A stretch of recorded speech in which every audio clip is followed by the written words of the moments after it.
दोस्तों आज हम ब्राइडो वाइटनिंग क्रीम के बारे में बात करेंगे।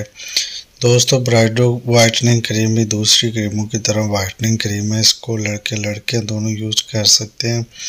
लेकिन अगर आप लोगों की स्किन बिल्कुल डार्क है या स्याह है या दाग धब्बे हैं तो आप लोग इस क्रीम को यूज़ करके अपनी स्किन को वाइट कर सकते हैं। कंपनी का दावा है सिर्फ और सिर्फ 5 दिन में रंग गोरा करती है। इस्तेमाल से पहले मुँह हाथ को अच्छे सोप से धो लेना है और उसके बाद इस क्रीम को अप्लाई करना है और इस तरीके से करना है। और इसको लड़के हजरात भी इस्तेमाल कर सकते हैं और मुंह हाथ लाजमी पहले धोना है और फिर इसको इस्तेमाल करना है और नाइट टाइम करना है। और इसका फीडबैक बहुत एक्सीलेंट है और ये बहुत अच्छा वर्क कर रही है। तो दोस्तों अगर आप लोग इस क्रीम को यूज़ करते हैं तो इस्तेमाल करने के बाद आप लोगों की रंगत इस तरह से बिल्कुल फेयर हो